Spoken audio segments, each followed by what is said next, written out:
Batalla de Isos.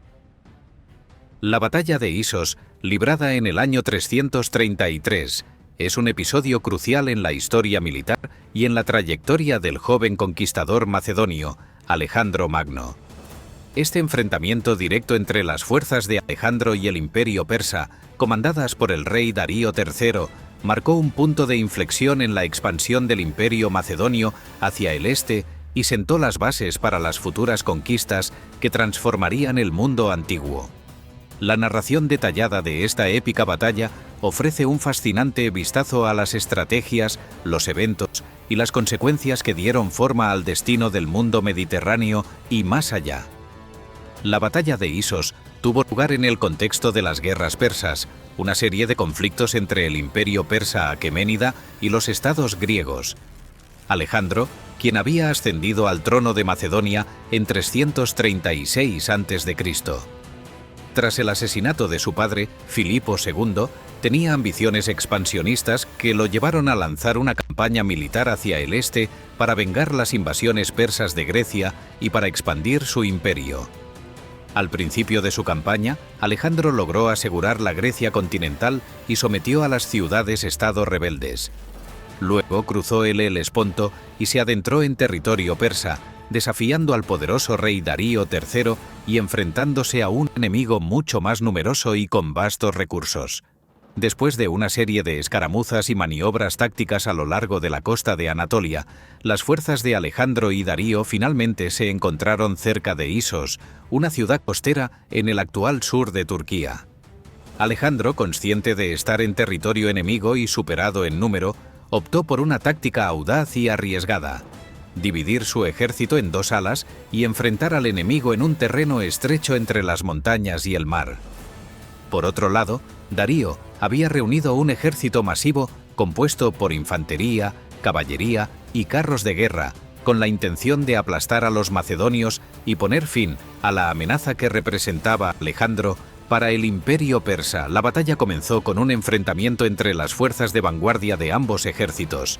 Las tropas persas, con su superioridad numérica y su ferocidad, intentaron romper las líneas macedonias, pero fueron repelidas por la tenacidad y la disciplina de los soldados de Alejandro.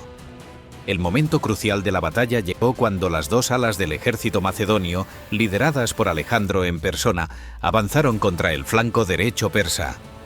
Con una serie de maniobras tácticas y la habilidad de sus tropas, Alejandro logró envolver y romper las líneas persas, causando confusión y desorden en las filas enemigas. Mientras tanto, en el centro del campo de batalla, las fuerzas macedonias resistieron valientemente los embates de la caballería persa y la infantería pesada, manteniendo su posición y evitando ser rodeadas por las fuerzas enemigas. El ejército de Alejandro, aunque inferior en número, estaba formado por soldados altamente entrenados y disciplinados, conocidos como los falanges macedonias. Alejandro organizó su ejército en una formación oblicua, con el flanco derecho adelantado hacia el mar y el flanco izquierdo protegido por montañas escarpadas. Por otro lado, el ejército persa, dirigido por Darío III, estaba compuesto por una gran variedad de tropas, incluyendo infantería pesada, arqueros, caballería y elefantes de guerra. Las fuerzas persas desplegaron sus tropas en una formación más convencional, con la infantería en el centro y la caballería en los flancos. La batalla comenzó con una serie de escaramuzas entre las fuerzas de vanguardia de ambos ejércitos. Los arqueros persas lanzaron una lluvia de flechas contra las filas macedonias, mientras que la caballería macedonia avanzaba para contraatacar. El momento crucial llegó cuando Alejandro, con su característica audacia, lanzó un ataque sorpresa contra el flanco derecho persa, que estaba menos protegido debido a la presencia del mar.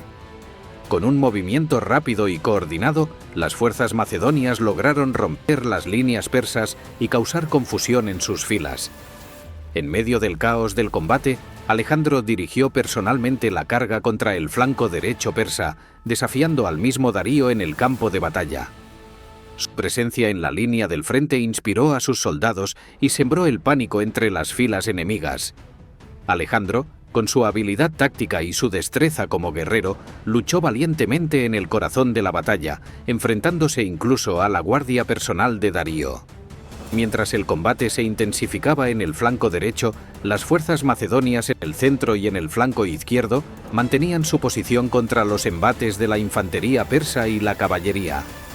A pesar de la superioridad numérica persa, la disciplina y la determinación de las falanges macedonias permitieron contener los ataques enemigos. La intervención de la caballería macedonia, liderada por Parmenión en el flanco izquierdo, también fue crucial para mantener la cohesión de las líneas macedonias y evitar ser flanqueados por la caballería persa. La batalla culminó con una victoria decisiva para las fuerzas macedonias. La audacia, la habilidad táctica y el liderazgo de Alejandro fueron fundamentales para la victoria, y la derrota de Darío y las fuerzas persas tuvo un impacto significativo en el equilibrio de poder en el mundo antiguo. La victoria en Isos permitió a Alejandro consolidar su dominio sobre Anatolia y Siria, y sentó las bases para futuras conquistas en el corazón del imperio persa. La derrota en Isos fue un golpe devastador para el imperio persa y marcó el comienzo del fin para la dinastía aqueménida. En un enfrentamiento directo con el rey persa, Alejandro demostró su habilidad como guerrero y líder, enfrentándose valientemente a Darío y ganando el respeto y la admiración de sus hombres. La batalla de Isos terminó con una victoria aplastante para las fuerzas macedonias. La audacia, la habilidad táctica y el liderazgo de Alejandro fueron fundamentales para la victoria, y la derrota de Darío y las fuerzas persas tuvo un impacto significativo en el equilibrio de poder en el mundo antiguo. La derrota en Isos fue un golpe devastador para el imperio persa, y Darío III se vio obligado a huir del campo de batalla, abandonando a su ejército y su campamento a merced de los macedonios. La victoria de Alejandro allanó el camino para la conquista de Anatolia y Siria, y marcó el comienzo de su legendaria campaña hacia el este. La victoria en Isos proporcionó a Alejandro un impulso moral y táctico para continuar su campaña de conquista hacia el este. La audacia y la habilidad táctica demostradas en esta batalla aumentaron la confianza de sus soldados y consolidaron su liderazgo como comandante supremo. La derrota de las fuerzas persas en Isos permitió a Alejandro consolidar su control sobre Anatolia y asegurar una base estratégica para futuras operaciones militares en el corazón del imperio persa.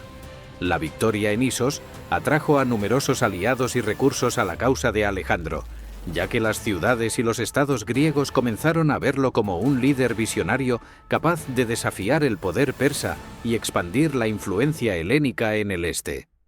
La derrota en Isos fue un golpe devastador para el imperio persa y socavó su prestigio como potencia militar dominante en el Medio Oriente. Además, la pérdida de hombres y recursos en la batalla debilitó aún más la capacidad del imperio para resistir las futuras incursiones macedonias. La derrota en Isos exacerbó las tensiones internas dentro del imperio persa, ya que algunos sátrapas y líderes locales comenzaron a cuestionar la autoridad central y a buscar alianzas con Alejandro en lugar de resistirlo.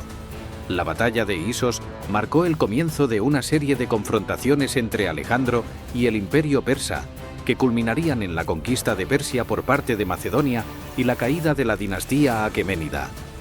En resumen, la batalla de Isos tuvo profundas consecuencias tanto para Alejandro Magno como para el imperio persa. Esta victoria decisiva allanó el camino para la expansión del imperio macedonio hacia el este y cambió el curso de la historia del mundo antiguo, estableciendo a Alejandro como uno de los más grandes conquistadores de todos los tiempos y marcando el declive del poder persa en la región. Esto es todo por el día de hoy. Si te ha gustado el contenido, recuerda darle like, suscribirte y activar la campana de notificaciones. ¡Hasta pronto!